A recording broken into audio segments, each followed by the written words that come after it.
Andhra Pradesh mega DSC 2025 certificate పరిశీలన అంశాన్ని పరిగణలోకి తీసుకోవాలని, సర్టిఫికేట్ పరిశీలనతో పాటు Aadhaar card, pan card, PF account యొక్క వివరాలు కూడా న్యాయం చేకూర్చాలని వ్యాయామ విద్యా నిరుద్యోగులు కోరారు. కర్ణాటక, మహారాష్ట్ర, మధ్యప్రదేశ్, బీహార్, జైపూర్, ఉత్తరప్రదేశ్ ఈ రాష్ట్రాలతో పాటు మన రాష్ట్రంలో కూడా ఇతర ప్రైవేట్లలో కూడా కళాశాలలకు వెళ్లకుండానే వ్యాయామ విద్యను అభ్యసించినట్లుగా బీపీఈడీ సర్టిఫికేట్స్ తీసుకుని ఈ మెగా డిఎస్సి 2025 వ్యాయామ విద్యలో పరీక్షలు రాశారని, కనుక ఇలాంటి వారిపై చర్యలు తీసుకుని కళాశాలలకు వెళ్లి ట్రైనింగ్ పూర్తి చేసి నిరుద్యోగ వ్యాయామ విద్య అభ్యర్థులకు న్యాయం చేయాలని కోరారు. నా పేరు దేవేంద్ర గౌడ్, ఆంధ్రప్రదేశ్ వ్యాయామ విద్య పోరాట సమితి రాష్ట్ర ప్రధాన కార్యదర్శి. ఈరోజు రాష్ట్రంలో మెగా డిఎస్సి రిజల్ట్ తొందరలోనే ఇవ్వబోతున్నారు. ఫైనల్కి కూడా కంప్లీట్ చేశారు. అయితే మేము డిఎస్సి నోటిఫికేషన్ కంటే ముందే గౌరవ విద్యాశాఖ మంత్రి గారిని కలవడం జరిగింది. అదేవిధంగా కమిషనర్ గారిని కూడా కలవడం జరిగింది. రాష్ట్రంలో మెగా డిఎస్సి పడుతుందని చెప్పి చాలామంది ట్రైనింగ్ చేయకుండా ఏపీ పీసెట్ ద్వారా రావాల్సినటువంటి అభ్యర్థులు విచ్చలవిడిగా డబ్బులు పెట్టి బీపీడీ సర్టిఫికేట్లు 100 మార్కులకి థియరీ ఎగ్జామ్ జరుగుతుందని చెప్పి తెలుసుకొని సర్టిఫికేట్లు కొనడం జరిగింది.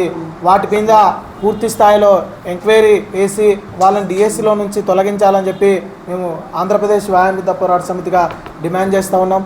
కేవలం పీసెట్లో 800 మంది, అన్ని యూనివర్సిటీలకు సంబంధించి ఏపీలో కేవలం 800 మంది మాత్రమే ఏపీ పీసెట్ ద్వారా రిక్రూట్మెంట్ అయితే మొత్తము ఈ కోర్సు కాలేజీ నుంచి బయటకు వచ్చేపాటికి 6,000 నుంచి 7,000 వరకు అభ్యర్థులు బయటకు వస్తూ ఉన్నారు.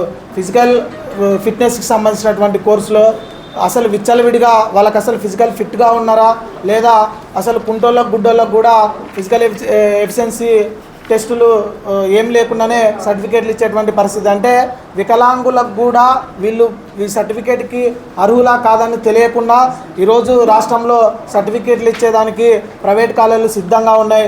ఈ విధంగా ఇచ్చుతా పోతే ఫిజికల్ ఎడ్యుకేషన్లో పిల్లలకు వాళ్ళు ఏ విధంగా గేమ్స్ నేర్పించగలరు? వీళ్ళందరూ కేవలం డిఎస్సిలో ఇక్కడైతే కాంపిటీషన్ తక్కువ, వీళ్ళు స్పోర్ట్స్ వాళ్ళు ఎప్పుడు గ్రౌండ్లో ఉంటారు, సరిగా చదవరు కాబట్టి వీళ్ళ ఉద్యోగాలైతే మేము ఈజీగా కొట్టేసుకోవచ్చు అని చెప్పి టెట్ కూడా ఉండదు, డైరెక్ట్ 100 మార్కులకి థియరీ ఎగ్జామ్ పెడుతున్నారని చెప్పి సర్టిఫికేట్లు కొనుక్కొని ఈరోజు వాళ్ళే దాదాపు 50% పైనే ఈరోజు వాళ్ళు డిఎస్సిలో ఉన్నారు.